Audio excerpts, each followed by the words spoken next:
67 বছরে মারা যাবে শাহরুখ, জ্যোতিষীর ভবিষ্যৎবাণী।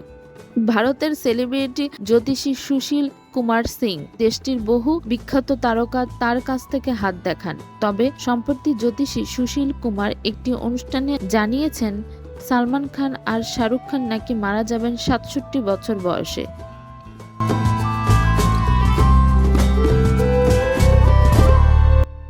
শুধু কি তাই, এই জ্যোতিষী আরও দাবি করেন সালমান নাকি তিলে তিলে শেষ হয়ে যাবেন। সম্প্রতি সিদ্ধার্থ কান্নানের পডকাস্টে এসে সুশীল কুমার বলেন, শাহরুখ খানের সময় এখন ঠিক চলছে, কিন্তু 25, 26, 27 সাল সালমানের খুব খারাপ যাবে।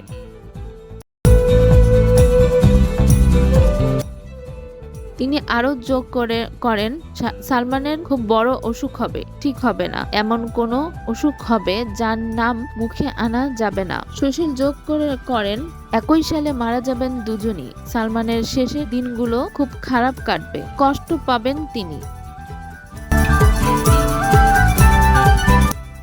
জ্যোতিষী আরও দাবি করেন পোস্টটি বিচার করে তিনি এরকমই ইঙ্গিত পেয়েছেন। এদিকে জ্যোতিষী সুশীল কুমারের ভবিষ্যৎবাণী শুনে মুখে চিন্তার ছাপ দুই খানের অনুরাগীদের। সেই তালিকায় শাহরুখের নায়িকা সুচিত্রা।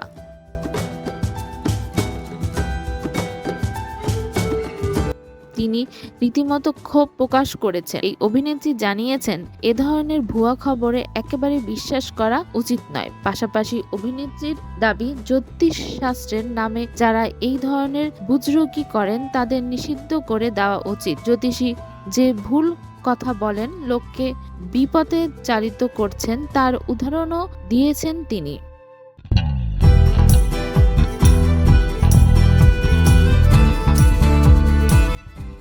সুচিত্রার জন্ম নভেম্বরে।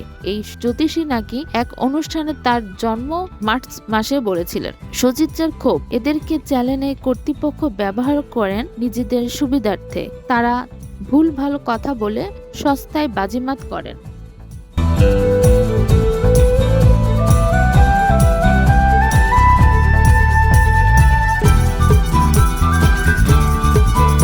অভিনেত্রীর মতে, খ্যাতিনামাদের নিয়ে ভবিষ্যৎবাণী করা সবথেকে সহজ, কারণ তারা সচরাচর এসব বিষয়ে মাথা ঘামান না। তাই চ্যানেল কর্তৃপক্ষের কাছে অনুরোধ, সস্তায় প্রচারণা পেতে সাধারণ মানুষের মনে এ ধরনের নেতিবাচক অপপ্রচার ছড়ানোর যুক্তিহীন। এতে অবশ্যই দ্রুত প্রচার মেলে।